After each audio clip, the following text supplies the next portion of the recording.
தள்ளுபடி அத்தனை பேரும் அல்லம்படி 6 முதல் 60% வரை ஆடி தள்ளுபடியுடன் சூப்பர் சரவணா ஸ்டோர்ஸ், சென்னை, மதுரை, கோவை. ஒரு தமிழன் அங்க தன்னுடைய வாழ்க்கையை அமைத்துக் கொண்டான், அங்க இருக்கின்ற மக்களுக்காக இவ்வளவு செய்திருக்கிறான். அதன் பிறகுதான் அவன் அங்க இருக்கின்ற ஒரு பப்ளிக் ரெப்ரசன்டேட்டிவாக, பீப்புள்ஸ் ரெப்ரசன்டேட்டிவாக மாற வேண்டும் என்று நினைக்கிறான். அவனை ஒடுக்கிய மனிதர்களில் அவருடைய அப்படியே துவம்சம் செய்கின்ற ஒரு பணி தர்மேந்திர பிரதான் மேற்கொண்டார். அமித்ஷா மோடி கம்பெனி என்ன செய்யுதுன்னு பார்த்தீங்கன்னா, இந்த மாதிரி ஒருத்தர் முதலமைச்சரானா இவர் ரொம்ப ஃபேமஸ் ஆயிடுவார், நம்மளுடைய இடத்துக்கே இவர் த்ரெட்டா இருப்பாருன்னு சொல்லிட்டு இவரை அங்க வைக்காம நேரம் யூனியன் கேபினெட்லயே அங்க தக்க வைத்துக் கொண்டார்கள். இவரை முதலமைச்சர் ஆக்கவில்லை. இவருக்கு ஒரு இன்ட்ரெஸ்டும் கிடையாது, மக்களுக்கு நல்லா செய்ய வேண்டும் கிடையாது. அவர் ஒரு விரக்தியில் இருந்த ஒரு மனிதர். அந்த விரக்தியில் இருக்கிற மனிதர் தான் நீட்டினுடைய லீக்குக்கான பிரதான காரணமாக இன்னைக்கு மக்கள் கருதுகிறார்கள். சோனம் வாங்சுக் என்ற லடாக்கை சார்ந்த நபர் அவர் பங்கேற்கிறார். வன்மத்தை நீங்க கொஞ்சம் யோசிச்சு பாருங்க. அதாவது லடாக்ல இருக்கின்ற குளிர் பகுதியில் இருக்கின்ற ஒரு நபரை என்ன பண்றாங்கன்னு பாத்தீங்கன்னா, தூக்கி எடுத்துட்டு போயிட்டு ஒரு டெசர்ட்ல இருக்கிற ஜெயில போடுறாங்க. இந்த வன்மத்தை இவர்களால் மட்டும்தான் செய்ய முடியும். பூனால இருந்து வர்றாங்க, பீகார்ல இருந்து வர்றாங்க, மகாராஷ்டிரால வேற பல இடங்கள்ல இருந்து வர்றாங்க, கர்நாடகத்திலிருந்து போறாங்க. நம்மளுடைய இந்த கம்ஃபர்ட் ஜோன்ல உட்காரக்கூடாது, நாம் சென்று அவர்களை சப்போர்ட் பண்ண வேண்டும் என்ற அடிப்படையில் பலரும் இன்னைக்கு டெல்லி நோக்கி நடந்து கொண்டிருக்கிறார்கள். திமுக தரப்புல இருந்து கனிமொழி அவர்கள் சோனம் வாங்சுக் இந்த மாதிரி ஒரு ப்ரொட்டஸ்டை கைவிட வேண்டும் என்ற கோரிக்கை வச்சிருக்கிறார்கள். ஆன்டி நீட் என்பது முதல் குரலாக தமிழ்நாட்டில் இருந்தால் வந்தது. அந்த ஆன்டி நீட் மாநிலத்திலிருந்து இன்றைக்கு இருக்கின்ற முதல்வர் ஒன்றும் பேசவில்லை என்பது மிக வருத்தத்துக்குரிய விஷயமா இருக்கிறது. ஜென்சிக்கு புரியும் என்று நினைக்கிறேன். அவரை பேச வைக்க வேண்டும், இந்த இஷ்யூல பேச வைக்க வேண்டும். சோனம் வாங்சுக்கு நடந்த இந்த அவலத்தை பற்றி முதல்வர் பேச வேண்டும்.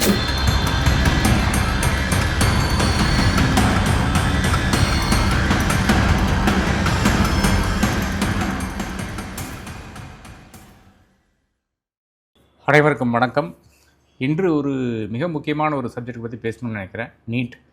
நீட்டை ஒட்டி நடக்கின்ற போராட்டம், டெல்லியில் நடக்கின்ற போராட்டம், அதுதான் இந்த காக்ரோச் ஜனதா பார்ட்டி ஒரு முக்கியமான போராட்டமாக முன்னெடுத்து சென்று கொண்டிருக்கிறது. அதற்கு வருகின்ற எதிர்வினைகள் நாம் பார்த்து கொண்டு தான் இருக்கிறோம். எத்தனை பேர் நீங்கள் நியூஸ் ஃபாலோ பண்ணுறாங்க எனக்கு தெரியாது. பட் அப்படி இருந்தால் கூட இப்போ ஏறத்தாழ என்டையர் கண்ட்ரியில் பல சிட்டிஸில் இன்றைக்கி ப்ரொட்டஸ்ட் நடந்து கொண்டு இருக்கிறது.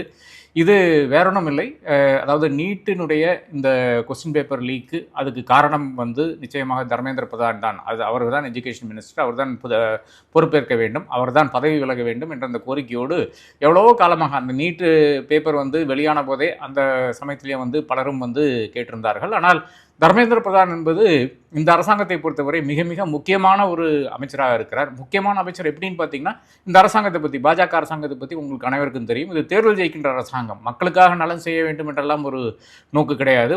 ஃபஸ்ட்டு ப்ரையாரிட்டின்னு பார்த்தீங்கன்னா தேர்தல் ஜெயிக்க வேண்டும். அதற்காகத்தான் அவர் ஒடிசாவை சார்ந்த நபர். இந்த போன ஒடிசா தேர்தலுக்கு முன்னால், அசம்பிளி எலெக்ஷனுக்கு முன்னால் ஒரு பெரிய ஒரு கட்டமைப்பு உருவாகுது. அதாவது கோவிடுக்கு பிறகு நவீன் பட்நாயக்கினுடைய அந்த உடல்நலம் அந்த அளவுக்கு சரியில்லாமல் போனதனால் அவருக்கு அந்த அளவுக்கு இயங்க முடியவில்லை என்பது உண்மை நிலைமையாகத்தான் இருக்கிறது முதலமைச்சர். ஆனால் அவர் தான் 3 டேர்மாக அங்கே இருந்து கொண்டு மக்களுக்கு அடிப்படை வசதிகள், அதாவது 70 வருஷமாகுது நம்மளுக்கு இது சுதந்திரம் கிடைச்சி, அதன் பிறகு இப்போ தான் அங்கே அடிப்படை வசதிகளே போய் சேருகின்ற ஒரு அவலம் நான் பார்த்து கொண்டிருக்கிறோம். அதாவது குடிநீர் ஆனாலும் சரி, ரேஷன் கடைகள் ஆனாலும் சரி, இந்த மாதிரி விஷயங்கள் இப்போ தான் ஒடிசாவுக்கு, இவர் வந்த பிறகு தான் ஒடிசாவுக்கு பல இடங்களில் வந்திருக்கிறது என்பதுதான் உண்மை நிலைமை. நாடு அங்கே போனபோது கூட மக்கள் அதை தான் குறிப்பிட்டு கொண்டு இருந்தார்கள். 3 டேர்ம் அவர் வந்துட்டார். அப்போது உடல்நலம் சரியில்லை. அப்போ இவருக்கு பரப்புரைகள் மேற்கொள்றதுக்கு வாய்ப்பு கிடையாது. அப்போ அவருடைய ரொம்ப நெருங்கிய ஒரு நபராக ஐஏஎஸ் அதிகாரியாக இருந்த விகே பாண்டியன் என்ற நபர்கிட்ட அந்த பொறுப்பு ஒப்படைக்கிறார். அவர் விகே பாண்டியன் சர்வீஸ் ரிசைன் பண்ணுறாரு. அப்புறம் இவருடைய கட்சியில் இணைகிறார். அதன் பிறகு அவர் அந்த முன்னெடுப்பை எடுத்து செல்கிறார். அப்போ இவர்கள் என்ன செய்கிறான்னு பார்த்தீங்கன்னா, பாஜகவினர் எப்படி ஒரு தமிழன் புரி கோயிலினுடைய அந்த சாவியை வைத்திருக்க முடியும், இவர்கள் இங்கே இருக்கின்ற அனைத்துமே எடுத்துக்கொண்டு தமிழ்நாட்டுக்கு ஓடி வருவார் என்று பெரிய ஒரு பிரச்சாரம் செய்தார்கள். உங்களுக்கு எத்தனை பேருக்கு தெரியும் என்று எனக்கு தெரியாது. அதனால் ஒரு இந்த பிரச்சாரத்தினால் அமித்ஷா உட்பட இருக்கின்ற நபர்கள் இந்த பிரச்சாரத்தில் ஈடுபட்டார்கள். இதை ஒரு தமிழன் அங்கே தன்னுடைய வாழ்க்கையை அமைத்து கொண்டான், அங்கே இருக்கின்ற மக்களுக்காக இவ்வளவு செய்திருக்கிறான், அதன் பிறகுதான் அவன் அங்கே இருக்கின்ற ஒரு பப்ளிக் ரெப்ரசன்டேட்டிவ் ரெப்ரசன்டேட்டிவாக பீப்புள்ஸ் ரெப்ரசன்டேட்டிவாக மாற வேண்டும் என்று நினைக்கிறான். அவனை வந்து ஒடுக்கிய மனிதர்களில் அதை இல்லை என்றால் அவர்களை வந்து அப்படியே துவம்சம் செய்கின்ற ஒரு பணி வந்து தர்மேந்திர பிரதான் வந்து மேற்கொண்டார், அமித்ஷா மேற்கொண்டார். இது ஒரு பெரிய கேம்பெயினாக ஒரிசா மட்டும் எடுத்து செல்றதுல வந்து தர்மேந்திர பிரதானுக்கு பெரிய ஒரு பங்கு இருக்கிறது. ஆர்எஸ்எஸ்காரர் தாராளமாக பெரிய கிளைகள் இருக்கின்ற ஒரு ஊர், ஒரு மாநிலம் எடுத்து சென்றார். அதில் வந்து பாஜகவுக்கு பெரும் ஆதாயம் வருகிறது, பாஜக வந்து அதிகாரத்துக்கு வருகிறது. அப்படி இருக்கின்ற தர்மேந்திர பிரதானை வந்து அங்கே வந்து முதலமைச்சராக்க வேண்டும் என்ற குரல்கள் எழுந்த அந்த சமயத்தில் வந்து இவர் என்ன செய்ய அமித்ஷா மோடி கம்பெனி என்ன செய்யுதுன்னு பார்த்தீங்கன்னா, இந்த மாதிரி ஒருத்தரை வந்து முதலமைச்சராங்கன்னா இவர் ரொம்ப ஃபேமஸ் ஆயிடுவார், அதன் பிறகு நம்மளுடைய அந்த இடத்துக்கே வந்து இவர் வந்து ஒரு த்ரெட்டாக இருப்பாருன்னு சொல்லிட்டு இவரை வந்து அங்கே வைக்காமல் நேராக வந்து யூனியன் கேபினெட்லேயே அங்கே வந்து தக்க வைத்துக் கொண்டார்கள். இவரை முதலமைச்சர் ஆக்கவில்லை. அங்கே வந்து ஒரு ட்ரைபலை வந்து அங்கே வந்து முதலமைச்சர் ஆக்கினார். அதனால வந்து யாரும் கேள்வியும் கேட்க முடியாது. ஒரு ட்ரைபலை கொண்டு ஆக்கிட்டு முதல் முறையாக வருகிறார் என்றெல்லாம் சொல்லும்போது அது கேட்கறதுக்கு சுவாரஸ்யமாக இருக்கும். ஒரு ட்ரைபல் தான் இன்னைக்கு வந்து இந்தியாவினுடைய ஜனாதிபதியாகவும் இருக்கிறார்கள். அவர்கள் எத்தனை முறை வந்து நரேந்திர மோடி அரசாங்கத்தை கேள்வி கேட்டார்னு பார்த்தீங்கன்னா ஜீரோ, மொத்தமாக ஜீரோ. அப்போ இதுதான் எல்லாமே வந்து இந்த மேக் பிலீவ் தான். அதாவது நாங்கள் செய்து விட்டோம் என்று சொல்வதில் வந்து ஒரு பெரும் மகிழ்ச்சி காணுகின்ற ஒரு கூட்டமாக இன்னைக்கு இருக்கின்ற பாஜக இருக்கிறது. அப்போ இதுதான் இதனுடைய பேக்ரவுண்டாக இருக்குது. இவரை வந்து அங்கே மத்தியிலேயே வந்து அங்கே தக்க வைத்துக் கொண்டார்கள். இவருக்கு ஒரு இன்ட்ரெஸ்டும் கிடையாது. அங்கே நடக்கின்ற விஷயங்களில் வந்து இவருக்கு பார்க்கணும், செய்ய வேண்டும், மக்களுக்கு நல்லா செய்ய வேண்டும்லாம் கிடையாது. அவர் ஒரு விரக்தியில் இருந்த ஒரு மனிதர். அந்த விரக்தியில் இருக்கிற மனிதர் தான் நீட்டினுடைய லீக்குக்கான பிரதான காரணமாக இன்னைக்கு மக்கள் கருதுகிறார்கள் என்றால் அவர் தான் அதுக்கு மேலே இருக்கிற ஒரு நபர். த responsibility, the buck starts with the prime minister இருந்தால் கூட பிரைம் மினிஸ்டர் எல்லாம் எங்க ஒரு நீட் கொஸ்டின் பேப்பர் லீக் வந்து பிரைம் மினிஸ்டர் எல்லாம் போய் நிற்க முடியாது. அது நிச்சயமாக இந்த துறையினுடைய ஒரு அவலமாகத்தான் நாம் பார்க்க வேண்டும். அந்த துறை தான் அப்படி செய்தது என்று எடுத்துக்கொள்ளலாம். நிச்சயமாக அவர் தான் பொறுப்பேற்க வேண்டும். அவர் பொறுப்பேற்க இதுவரை மறுத்துவிட்டார். அவர் இதை பற்றி ஒரு வார்த்தை வந்து பேச மாட்டார். இந்த மாதிரி நான் அவரை மாற்றினேன், இவரை மாற்றினேன், NTA நேஷனல் டெஸ்டிங் ஏஜென்சி மாற்றினேன், இந்த மாதிரி விஷயங்கள்லாம் பேசிக்கொண்டு இருக்கின்ற ஒரு மனிதர். இவருக்கு எதிராகத்தான் பல ப்ரொட்டஸ்ட் வந்து பல இடங்களில் நடந்திருக்கிறது. பிள்ளைகள் வந்து சூசைட் கூட பண்ணியிருக்கிற ஒரு அவலத்தை நாம் வந்து இந்த நாட்டில் பார்த்து கொண்டிருக்கோம். 20க்கும் மேற்பட்ட பிள்ளைகள் வந்து இன்னைக்கு வந்து நீட்டு தேர்வில் வந்து தங்களுக்கு கரெக்டான ஸ்கோர் வரவில்லை என்று அவர்கள் சூசைட் பண்ணியிருக்காங்க. இப்போ கூட ரீநீட் அதன் பிறகு கூட பிள்ளைகள் வந்து இன்னைக்கு எக்ஸ் வலைதளத்திலையும் பல இடங்களில் போய் அவர்கள் வந்து பதிவு செய்து கொண்டிருக்கிறார்கள். அதாவது நாங்கள் எங்களுடைய மார்க் என்பது இவ்வளோ அதிகமாக வர வேண்டிய மார்க்கு பார்க்கும்போது ரொம்ப கம்மியாக வந்திருக்கிறது, இது என்ன சூழ்ச்சி என்னெல்லாம் பேசி கொண்டிருக்கிறாள். அனைத்து எக்ஸாம்களிலும் பிரச்சனை இருக்கின்ற ஒரு நிலை தான் இப்போ நாம் பார்த்து கொண்டிருக்கிறோம். இதற்கு தர்மேந்திர பிரதான் பொறுப்பேற்று ரிசைன் பண்ண வேண்டும். இதுதான் ஒரு அடிப்படை விஷயமா இருக்கிறது. இதற்குத்தான் இந்த அபிஜித் திப்கே என்ற ஒரு தம்பி வந்து என்ன பண்ணுறான்னு பார்த்தீங்கன்னா, காக்ரோச் ஜனதா பார்ட்டின்ற பார்ட்டி வந்து பார்ட்டினா அரசியல் கட்சி கிடையாது, காக்ரோச் என்று இளைஞர்களை விழித்ததுக்காக, அதாவது போராடும் இளைஞர்களை வந்து காக்ரோச் என்று நம்மளுடைய இன்றைய chief justice of India Surya Kant விழித்ததுனால இவர் வந்து அப்படி ஒரு பேரை வைக்கிறார். இது பயங்கர பிரபலமாகுது. அந்த பிரபலமாக எங்கே ஆகுதுன்னு பார்த்தீங்கன்னா சோஷியல் மீடியாவில் ஆகுது. அந்த ஹேண்டில் எல்லாம் வந்து அரசாங்கத்தினால மெய்டி மினிஸ்ட்ரி வந்து சொன்னதுனால அரசாங்கம் வந்து முடக்குகிறது. அதன் பிறகு அஃப்கோர்ஸ் இப்போ வந்து ரிஸ்டோர் ஆகிருக்கின்ற எடுத்துக்கொள்ளலாம். அப்போ ஃபர்ஸ்ட்லேருந்தே வந்து முடக்க வேண்டும் என்ற அந்த அடிப்படையில் நடந்து கொண்டிருந்தார்கள். பல இதுலேயே பல விஷயங்கள் பல இதெல்லாம் இருக்கிறது, யுகங்கள் எல்லாம் இருக்கிறது. இல்லை இவரெல்லாம் சேர்ந்து பாஜக ஒத்ததாக செய்கிறாங்க, இதெல்லாம் பழைய ஆப் டீமு, நிச்சயமாக பாஜகவுக்கு எதிராக செய்ய மாட்டார்கள் என்றெல்லாம் நாம் பேசிக்கொண்டிருந்த அந்த வேளையில் தான் திடீரென்று இவர்கள் வந்து ஒரு ப்ரொட்டஸ்டை வந்து மேற்கொள்கிறார்கள். ஜந்தர் மந்தர் டெல்லியில் மேற்கொள்கிறார்கள். அதில் சோனம் வாங்சுக் என்ற லடாக்கை சார்ந்த நபர் வந்து அவர் வந்து பங்கேற்கிறார். இந்த சோனம் வாங்சுக் யாருன்னு பார்த்தீங்கன்னா சமீப காலத்தில் வரை ஜோத்பூர் ஜெயிலில் வைத்திருந்த ஒரு நபர். அதாவது இது இந்த வன்மத்தை நீங்கள் கொஞ்சம் யோசிச்சு பாருங்க. அதாவது லடாக்கில் இருக்கின்ற குளிர் பகுதியில் இருக்கின்ற ஒரு நபரை வந்து என்ன பண்ணுறாங்கன்னு பார்த்தீங்கன்னா தூக்கி எடுத்துகிட்டு போயிட்டு ஒரு டெசர்ட்டில் இருக்கிற ஜெயிலில் வந்து போடுறாங்க. இந்த வன்மத்தை வந்து இவர்களால் மட்டும்தான் செய்ய முடியும். இது காலகாலமாக அரசாங்கங்கள் செய்து வர்றதா. காஷ்மீரில் இருக்கிற நபரை வந்து ஆக்ரா ஜெயிலில் வைக்கிறதெல்லாம் காலகாலமாக செய்ய வர்றதில்ல. இவர்கிட்ட கேட்டால் அவங்க சொல்லுவாங்க, இல்லைங்க அங்கே இருந்தால் அப்புறம் வந்து ஏதாச்சும் தாக்குதல் நடந்தால் ஜெயிலில் தாக்குதல் நடக்குமாமா. இவ்வளோ பெரிய, அதாவது எவ்ரி ஸ்கொயர் மீட்டருக்கு ஒரு 10 இல்லை என்றால் 25 சோல்ஜர்ஸ் இருக்கிற இடத்துல வந்து பெரிய தாக்குதல் நடக்குமாமா, இவங்களை வந்து தூக்கிட்டு போயிடுவாங்களாமா. இதெல்லாம் போங்கு வேணுமென்றே வன்மத்தோடு செய்கின்ற விஷயங்களாக தான் அதை பார்க்க வேண்டும். அவர் வந்து சோனம் வாங்சுக் வந்து இந்த ப்ரொட்டஸ்ட் வந்து பார்ட்டிசிபேட் பண்ணுறாரு. இவர் வந்து ஹங்கர் ஃபாஸ்ட் என்று சொல்லிட்டு, ஹங்கர் ஸ்ட்ரைக் என்று சொல்லிட்டு அங்கே இருக்கிறார். 20ஆம் நாள் நேற்றைய தினம் வந்து சண்டே அவரை வந்து தூக்கி இழுத்து செல்கிறார். சாட்டர்டே இவரை வந்து என்ன பண்ணுறாங்கன்னு பார்த்தீங்கன்னா, அப்படியே ஒரு மறை வைத்துக்கொண்டு, திரைமறை மாதிரி ஒரு மறை வைத்துக்கொண்டு இவரை வந்து தூக்கி செல்கிறார்கள். இந்த சோனம் வாங்சுக்கை வந்து தூக்கி சப்தர்ஜங் ஆஸ்பத்திரியில் வந்து அட்மிட் பண்ணுறார்கள். அவருடைய ஒய்ஃப் வந்து என்ன பண்ணுறாங்க பார்த்தீங்கன்னா, ஹைகோர்ட்டில் போய் நிற்கிறாங்க.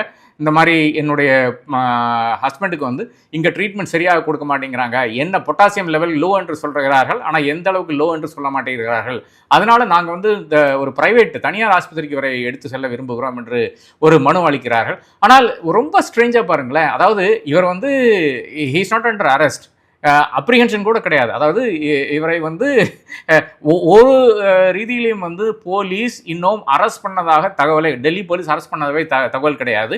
இவரை வந்து விடமாட்டாங்களாமா. அதுக்கு வந்து ஹைகோர்ட் வந்து துணை போகிறது. டெல்லி ஹைகோர்ட் வந்து என்ன சொல்லுதுன்னு பார்த்தீங்கன்னா, இல்லைங்க அவங்க அங்கேயே இருக்கட்டுங்க அப்படின்னு ஒரு விஷயத்தை வந்து சொல்கிறாங்க. இதுக்கு முன்னால் நடந்த ஒரு விஷயம், இவரை தூக்குவதற்கு முன்னால் நடந்த விஷயம்னு பார்த்தீங்கன்னா, டெல்லி போலீஸ் கமிஷனர் தான் இதுக்கு அனுமதி விதித்தார். அதாவது நீங்கள் போய் அங்கே ப்ரொடெஸ்ட் பண்ணுங்கன்னு சொல்லிட்டு அனுமதி அளித்தார். அப்போது டெல்லி போலீஸ் கமிஷனர் அந்த அனுமதி அளித்த கமிஷனரை அப்படியே தூக்கி போட்டு முந்தானேத்து தான் ஒரு ஸ்பெஷல் பியூரோவில் இருந்த ஸ்பெஷல் டைரக்டராக இருந்த ஐபி இன்டெலிஜென்ஸ் பியூரோவில் ஸ்பெஷல் டைரக்டராக இருந்த நபரை வந்து இன்னைக்கு கொண்டு வந்து அங்கே வந்து போட்டாங்க. அதுக்கு அடுத்த நாளே வந்து அவரை வந்து அங்கிருந்து தூக்குறார்கள். அப்போ இதற்கு எதிராக பெரும் எதிர்வினை வருகிறது. இப்போ சண்டே பார்த்தீங்கன்னா பெரிய அளவில் வந்து கூட்டம் அங்கே. அதாவது ஒரு சின்ன ஒரு என்ட்ரன்ஸ் என்பது ரொம்ப சிறிய இடத்துல இருக்கிறது. அந்த இடம் வழியாகத்தான் நீங்கள் வர வேண்டும். நீங்கள் காட்சிகள்லாம் பார்த்தீங்கன்னா ரொம்ப பெரிய அளவில் வந்து பல இடங்கள்ல இருந்து, பூனாலிருந்து வர்றாங்க, பீகார்லேருந்து வர்றாங்க, மகாராஷ்டிராவில் வேறு பல இடங்கள்லேருந்து வர்றாங்க, கர்நாடகத்திலிருந்து போகிறாங்க. இவரெல்லாம் வந்து இல்லை, நாம் வந்து இங்கே நம்மளுடைய இந்த கம்ஃபர்ட் ஜோனில் உட்காரக்கூடாது, நாம் சென்று அவர்களை வந்து சப்போர்ட் பண்ண வேண்டும் என்ற அந்த அடிப்படையில் வந்து பலரும் இன்றைக்கி வந்து டெல்லி நோக்கி நடந்து கொண்டிருக்கிறார்கள். பல இடங்களில் கூட, பல நகரங்களில் கூட இன்றைக்கி வந்து ப்ரொட்டஸ்ட் நடந்து கொண்டிருக்கிறது. தர்மேந்திர பிரதான் ரிசைன் செய்ய வேண்டும், நீட்டுக்கு எதிரான ஒரு ப்ரொட்டஸ்டாகத்தான் எல்லா இடத்துலையும் இருக்கிறது. இது சுவாரஸ்யமான பல விஷயங்கள் வந்து நாங்கள் நடைபெற்று கொண்டிருக்கிறது. நம்மளுடைய பிரச்சனை என்னன்னு பார்த்தீங்கன்னா, நாம் வந்து ஒரு மாநிலமாக தமிழகம் தான் நீட்டுக்கு எதிராக அவ்வளோ குரல் கொடுத்து வந்தது 2026 தேர்தல் முடியும் வரை.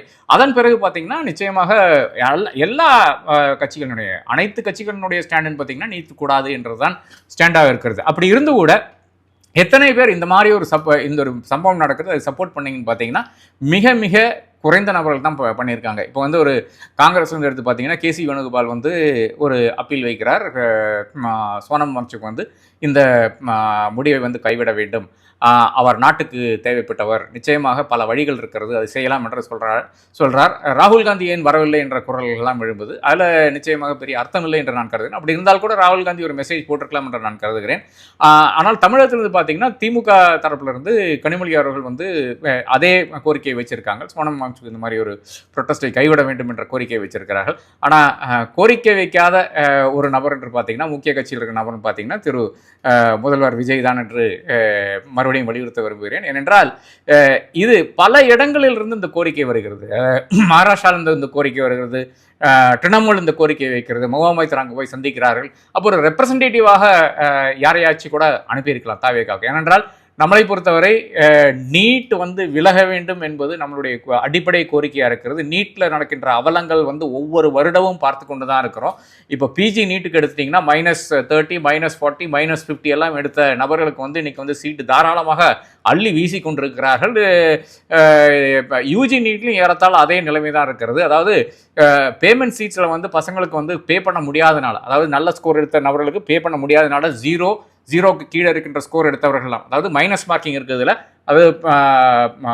அதாவது ஒரு கொஸ்டின் வந்து நீங்கள் கரெக்டாக ஆன்சர் பண்ணிங்கன்னா +4, தப்பாக ஆன்சர் பண்ணிங்கன்னா -1. அப்போ மைனஸ் மார்க்கிங் இருக்கிற ஒரு இடத்துல வந்து மைனஸ் எவ்வளவோ 28, 30 எல்லாம் வந்த நபர்கள் கூட யூஜி நீட்டும் பிஜி நீட்டும் கிடைத்து கொண்டிருக்கிறது. அப்போ அதனால தான் +2 ஸ்கோர் தான் ஒரு பேஸாக இருக்க வேண்டும் என்றதான் தமிழ்நாட்டினுடைய நிலைப்பாடாக இருக்கிறது. அந்த நிலைப்பாடை ஒட்டி நிச்சயமாக ஒரு முன்னெடுப்பு கூட இங்கே நடக்கவில்லை என்பதுதான், அரசாங்க தரப்பில் ஒரு முன்னெடுப்பு கூட நடக்கவில்லை என்பதுதான் எனக்கு வேதனைக்குரிய ஒரு விஷயமா இருக்கிறது. இதற்கும் பல எதிர்வினைகள் வரும். நீங்கள் நீங்கள் எல்லாத்துக்கும் விஜய் விஜய்னு கத்திக் கொண்டிருக்கிறீர்கள், கதறி கொண்டிருக்கிறீர்கள். நிச்சயமாக என்னை பொறுத்தவரையில் வந்து இது ஒரு ஜாயிண்ட் எஃபர்ட் ஆகத்தான் இருக்க வேண்டும். அது திமுக ஆனாலும் சரி, அதிமுக ஆனாலும் சரி, தாவைக்கு ஆனாலும் சரி, எந்த கட்சிகளானாலும் சரி, அனைத்து கட்சிகளுக்கும் ஒருங்கிணைந்த ஒரு நிலைப்பாடு இருக்கிறது. இன்னைக்கு நாட்டில் ஒரு ட்ராக்ஷன் இருக்குது இந்த விஷயத்துக்கு. இன்னைக்கு ஒரு முதல் முறையாக இந்த அரசாங்கம் வந்து ராம்லீலா மைதானத்தில் வந்து இப்படி ஒரு முன்னெடுப்புக்கு ஒரு பெர்மிஷன் கொடுத்துருக்கிறது. அந்த ஃபாஸ்ட் இன்னும் நடந்து கொண்டிருக்கிறது. இன்னும் ஏறத்தாழ ஒரு 6-8 பசங்க வந்து அங்கே இன்னும் 21 நாள் 22வது நாளாக இன்னைக்கு வந்து அந்த ப்ரொட்டஸ்ட் ஃபாஸ்ட் இருக்கிறாங்க. அவர்களுடைய நிலையும் கவலைக்குரிய நிலையாக இருக்கிறது. இன்றைய தினம் வந்து அவர்கள் இந்த சிஜேபி நபர்கள் வந்து பாராளுமன்றத்தை நோக்கி ஒரு பேரணி போகிறதா இருக்கிறார்கள். அதற்கு பெர்மிஷன் கிடையாது என்று டெல்லி போலீஸ் சொல்லிவிட்டது. அப்போ டெல்லி போலீஸ் இன்னைக்கு என்ன செய்யுது என்று பொறுத்திருந்து பார்ப்போம். ஆனால் தமிழகத்தில் இருக்கின்ற தமிழகம்தான் முதல் குரலாக, ஆன்டி நீட் என்பது முதல் குரலாக தமிழ்நாட்டில் இருந்தான் வந்தது. அந்த ஆன்டி நீட் மாநிலத்திலிருந்து இன்றைக்கு இருக்கின்ற முதல்வர் ஒன்றும் பேசவில்லை என்பது மிக வருத்தத்துக்குரிய விஷயமா இருக்கிறது.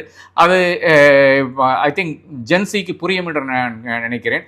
அவரை பேச வைக்க வேண்டும், இந்த இஷ்யூவில் பேச வைக்க வேண்டும். சோனம் வாங்சுக்கு நடந்த இந்த அவலத்தை பற்றி முதல்வர் பேச வேண்டும். நன்றி, வணக்கம்.